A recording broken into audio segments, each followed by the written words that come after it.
અમદાવાદમાં આવકવેરા વિભાગ દ્વારા મેગા સર્ચ ઓપરેશન કરવામાં આવી રહ્યું છે, જેમાં વિનોદ ઇન્ડસ્ટ્રીઝ સહિત 35 સ્થળે આજે ત્રીજા દિવસે પણ સપાટો બોલાવવામાં આવ્યો।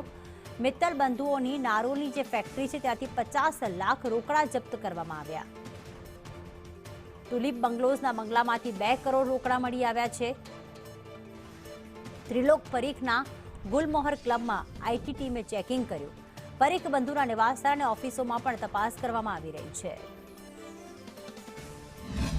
ગુજરાતમાં એકવાર ફરી આવકવેરા વિભાગે મેગા ઓપરેશન શરૂ કર્યું છે અને તેના જ રિગાર્ડિંગમાં વિનોદ ઇન્ડસ્ટ્રીઝ સહિત કુલ 35 સ્થળોએ આઈટી વિભાગે કાર્યવાહી કરી છે। તો સાથે અમદાવાદના Gulmohar greens golf and country club IT વિભાગ દ્વારા સર્ચ ઓપરેશન કરવામાં આવી રહ્યું છે।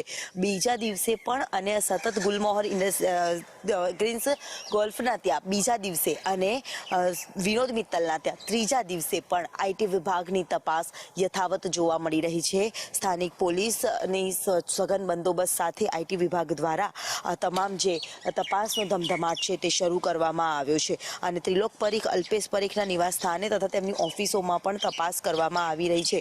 આ કાર્યવાહી માત્ર 1 કે 2 દિવસ સુધી મર્યાદિત નથી, પરંતુ વિનોદ ઇન્ડસ્ટ્રીઝ તેમજ તેની સાથે જોડાયેલા વ્યક્તિઓના નિવાસ સ્થાને એટલે કે કુલ 35 સ્થળોએ પણ તપાસ કરવામાં આવી રહી છે અને અનેક ખુલાસા આ તપાસ દરમિયાન થાય તેવી પણ સંભાવનાઓ જોવા મળી રહી છે। જ્યારે લાખોની રોકડ રકમ છે તે પણ જપ્ત કરવામાં આવી છે, દસ્તાવેજી પુરાવા છે તે પણ કરવામાં આવ્યા છે અને દસ્તાવેજોમાં નાણાકીય વ્યવહારો, ખાતા વહી અને અન્ય વ્યવહારિક માહિતીનો પણ સમાવેશ કરવામાં આવ્યો છે। તો કેટલાક શંકાસ્પદ દસ્તાવેજી પુરાવા છે તે પણ જપ્ત કરવામાં આવ્યા છે અને તેને લઈને તપાસનો ધમધમાટ છે તે શરૂ કરવામાં આવ્યો છે। અન્ય સ્થળો ઉપર પણ આજે આઈટી વિભાગ દ્વારા બીજા દિવસે પણ તપાસ યથાવત જોવા મળી રહી છે। કેમેરામેન પુખરાજ શર્મા સાથે દિવ્યા।